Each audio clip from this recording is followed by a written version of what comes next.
سل من قطع کا وافو امن ظلمہ کا آپ علیہ السلام کا ارشاد گرامی ہے کہ ان لوگوں سے تعلق جوڑو جو تم سے تعلق توڑتے ہیں، اور ان لوگوں سے اچھا سلوک کرو جو تم لوگوں سے برا سلوک کرتے ہیں۔ یہ تو عام زندگی کے اعتبار سے رسالت مآب صلی اللہ علیہ وسلم کی تعلیمات ہیں، لیکن اس ماہ رمضان المبارک میں اس چیز کا ہم خاص طرح سے دھیان رکھیں تاکہ یہ رمضان کا مہینہ ہمارا بہتر سے بہتر گزرے۔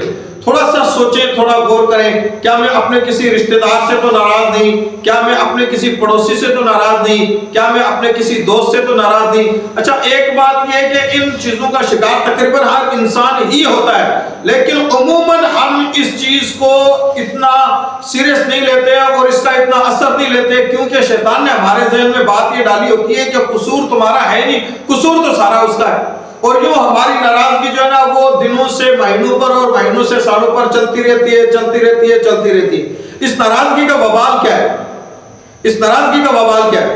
رسالت مآب صلی اللہ علیہ وآلہ وسلم مجمع کے اندر تشریف رکھتے ہیں۔ آپ علیہ السلام نے ایک دم غضبناک ہو کر ارشاد فرمایا۔ آقا نامدار صلی اللہ علیہ وآلہ وسلم جب غضبناک ہوا کرتے تھے تو آپ کا چہرہ مبارک سرخ ہو جایا کرتا تھا، آنکھوں میں سرخ ڈورے آ جایا کرتے تھے، صحابہ اکرام کانپ جاتے تھے آپ صلی اللہ علیہ وسلم کا غضب دیکھ کر۔ میرے پیغمبر صلی اللہ علیہ وسلم جمال میں بھی یکتا ہے، جلال میں بھی یکتا ہے۔ آپ علیہ السلام نے غضبناک ہو کر ارشاد فرمایا، یہاں سے وہ شخص اٹھ کر چلا جائے جو اپنے کسی رشتہ دار سے ناراض ہے۔ آج کے دور کے لوگ نہیں تھے، وہ تو لوگ ایسے تھے جنہوں نے اپنی انا مار کے فنا کے درجات کو طے کر رکھا تھا اور جن کا ہر قدم اللہ اور اس کی رسول کی رضا کے لیے اٹھتا تھا۔ آپ علیہ السلام نے جب یہ ارشاد فرمایا وہ شخص اٹھ کر یہاں سے چلا جائے جو اپنے کسی رشتہ دار سے ناراض ہے۔ صحابہ کا مجمع تھا لیکن کوئی بھی نہیں اٹھا، یعنی معاملات سب کے بہتر چل رہے تھے۔ ایک نوجوان کچھ دیر سوچتا رہا، آقا انعامدار نے جب تیسری مرتبہ غضبناک ہو کر ارشاد فرمایا، وہ شخص اٹھا، نوجوان اٹھ کے گیا اور تھوڑی دیر کے بعد واپس آ گیا۔ آپ علیہ السلام نے پوچھا، نوجوان کہاں گئے تھے؟ فرمایا، یا رسول اللہ میں اپنی خالہ کے پاس گیا تھا۔ کیوں گئے تھے؟ فرمایا، یا رسول اللہ اس وجہ سے کہ آپ نے غضبناک ہو کر ارشاد فرمایا جو کسی رشتہ دار سے ناراض ہے وہ یہاں سے اٹھ کر چلا جائے۔ تو میں جب آپ کے غصے کو میں نے دیکھا، ایک مرتبہ بات سنی، دوسری مرتبہ سنی، تو پھر مجھے یاد آیا کہ میں اپنی خالہ سے ناراض ہوں اور آپ کا یہ ارشاد ہو سکتا ہے میرے ہی بارے میں ہو، لہذا میں ناراضگی ختم کرنے کے لیے خالہ کے قدموں میں پہنچ گیا۔ حضور نے فرمایا، پھر کیا ہوا؟ فرمایا، یا رسول اللہ پھر یہ ہوا، میری خالہ نے جب مجھے دیکھا تو اٹھ کر کھڑی ہو گئی اور کہا، بیٹا آج کیسے گھر کا راستہ بھول گئے؟ تو میں نے کہا، خالہ آج آپ سے ملنے آیا ہوں، معافی مانگنے۔ پھر کیا ہوا؟ فرمایا، یا رسول اللہ جیسے میری ماں مجھے سینے سے لگاتی ہے، میرا ماتھا چومتی ہے، ویسے مجھے میری خالہ نے سینے سے لگایا، میرا ماتھا چوما اور کہا، میرے بچے کبھی ماں بھی اپنی اولاد سے ناراض ہو سکتی ہے؟ یہ تو تم نے ناراضگی رکھی ہوئی تھی کہ آ ہی نہیں رہے تھے، میں تو تمہارا راستہ تک رہی تھی، میں تو تمہاری راہ دیکھ رہی تھی، آج آ گئے ہو، میرے دل کے اندر تمہارے لیے کوئی غبار نہیں ہے، میرے بچے آج بھی معاف ہے، کل بھی معاف ہے۔ حضور علیہ السلام نے جب یہ ارشاد سنا تو آپ علیہ السلام نے ارشاد کیا فرمایا؟ آپ علیہ السلام نے ارشاد فرمایا، خبردار، اس کا مطلب یہ تھا غور سے سنو، توجہ سے سنو۔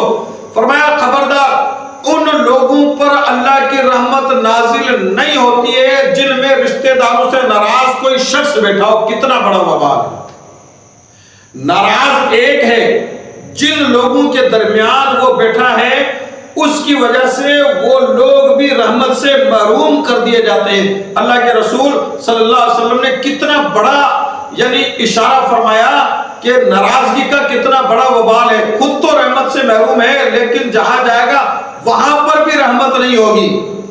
اب اللہ کے رسول صلی اللہ علیہ وسلم نے جب یہ ارشاد فرمایا، صحابی ناراضگی ختم کر دی۔ اور ناراضگی ختم کرنے پر کیا ملتا ہے؟ آپ علیہ السلام نے ارشاد فرمایا، صلح کرو اور صلح میں پہل کرو۔ اب صلح میں پہل ہم کر نہیں سکتے، شیطان ہمیں بہکاتا ہے، تو لوگ تمہیں تانا دیں گے کہ تم ہار گئے، بس اتنی بات، تمہارے اندر تو حال ہی نہیں ہے، تمہارے اندر تو طاقت ہی نہیں ہے، لوگ تانے دیں گے، اس وجہ سے ہم صلح نہیں کرتے۔ اس لیے اللہ کے رسول صلی اللہ علیہ وآلہ وسلم نے آگے اس کا علاج بتایا۔ اللہ کے رسول نے فرمایا صلح کرو، صلح میں پہل کرو، صلح میں پہل کرنے سے تمہاری عزت میں کمی نہیں آئے گی، اللہ کے رسول نے ارشاد فرمایا۔ اور آگے اس سے بڑھ کر بات ارشاد فرما دی، اگر تمہاری عزت میں کمی آ گئی تو میدان حشر میں محمد الرسول اللہ تمہاری وہ عزت تمہیں لوٹا کر دوں گا۔ کتنی بڑی اللہ کے رسول صلی اللہ علیہ وسلم نے گارنٹی دی ہے۔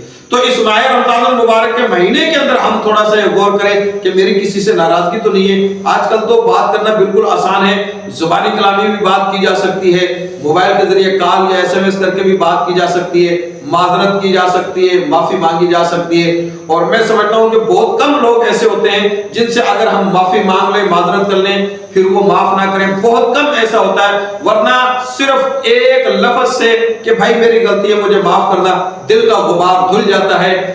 آنے والے وقت میں بھی اس چیز کو اپنائیں اور اس رمضان سے اس کی ابتدا کریں۔ اللہ عمل کی توفیق نصیب